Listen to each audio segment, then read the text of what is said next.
So guys, matnog sorsogon tayo ngayon. O, abangan na. So nangangalay na nga guys ang mga leeg natin sa paghihintay ng ating birdie, no?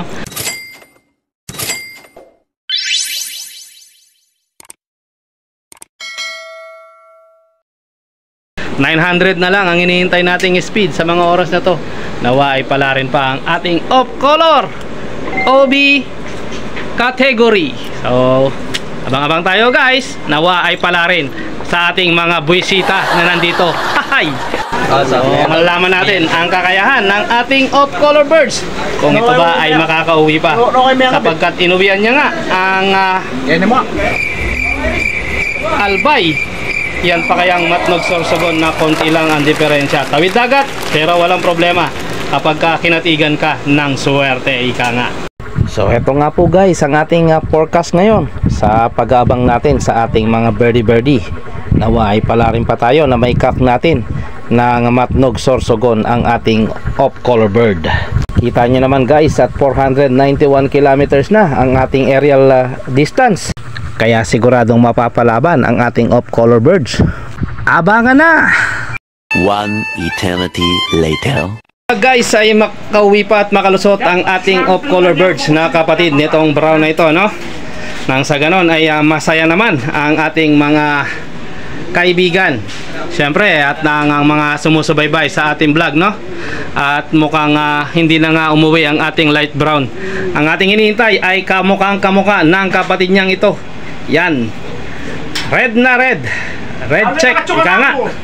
So malalaman natin guys. Ayan, si Netoy ng itlog na. Ay abaw, ang aking favorite na si Netoy ang nagbabalik. Bigla ba naman nagitlog? Ayan. So ang kanyang kapartners as usual, etong gwapong ito. So malalaman natin yan guys sa mga susunod na kabanata, etong mga oras na ito. At sa mga pagkakataong ito guys ay tumatakbo pa ng meron pa siyang 1,000 ang speed ng ating ibon, no? So let's wait and see. Nawa ay katigan tayo ng swerte sa pagkakataong ito. 3:26 PM. So abang-abang pa tayo guys. Nasa 900 ang speedan pa natin hinihintay ngayong oras na ito guys. Meanwhile, hintay kong fire dahil nga sabi ko nga sa inyo, tatakot siya kung mawawala si. so kagaya nga ng sinabi ko, isa ito sa mga paborito kong bloodline sa aking love guys. Ang Belgium na ito ay talagang uuwian ka kahit gabi. So mga lahing purong Belgium na ito ay talagang umuwi kahit gabi. So malalaman natin ang mga karakas ng kanyang mga anak. Ayan. So waiting ako guys para sa gagawin ng mga ito sa ating South Race. So guys, dagdag puwersa sa ating mga pang South Race. So pang 20 pesos na ito guys para sa mga ilalaban natin ang pang South Race. So malalaman natin kakayahan ng ating mga ibon guys.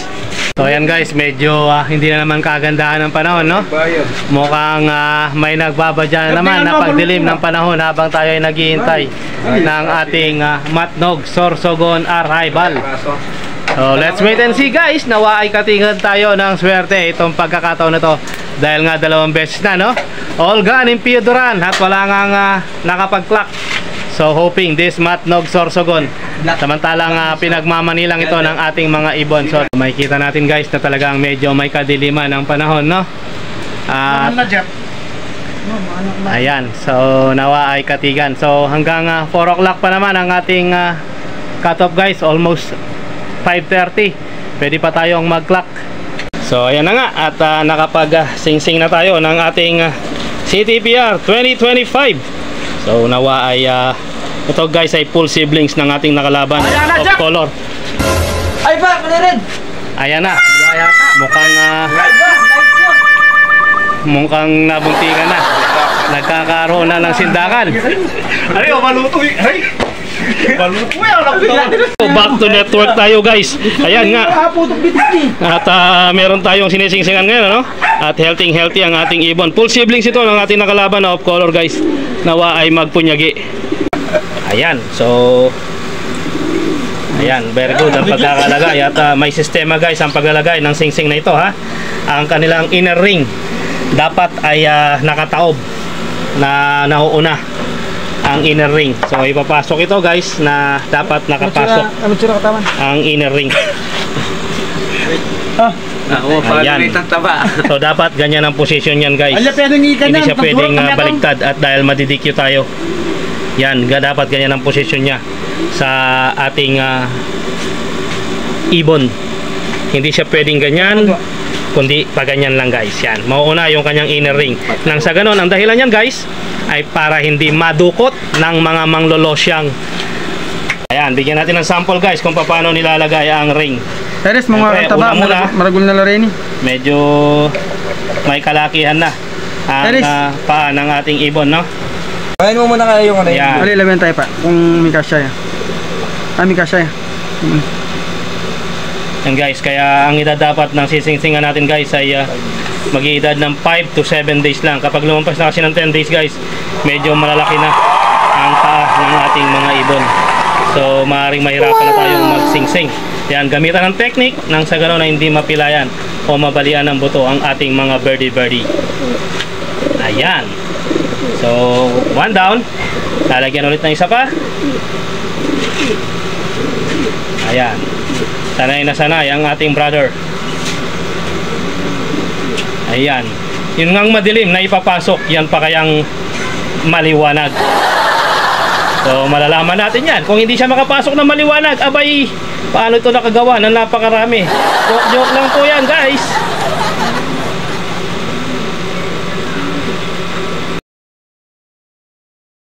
.28 ang ating oras, no?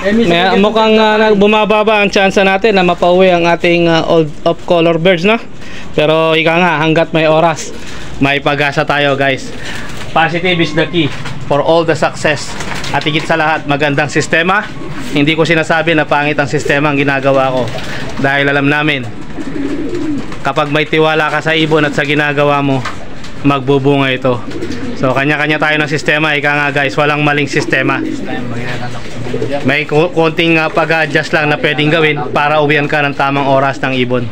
While waiting guys sa ating cut-off, nakatanggap tayo ng PM sa ating GC. At meron nga pala tayong 2 days race hanggang bukas. Ito ang kanilang forecast. So yan na nga bang sinasabi ko guys. Mukhang nagkaroon tayo ng pagkukulang sa ating mga ibon. Pero ganun pa man, sabi ko nga sa inyo, ang umaayaw ay hindi nagwawagi. At ang nagwawagi, for sure, hindi yan umayaw. Kaya laban lang guys, may sistema man tayong may pagkakamali. Diyan lang tayo natututo sa bawat pagkakamaling ating nararanasan.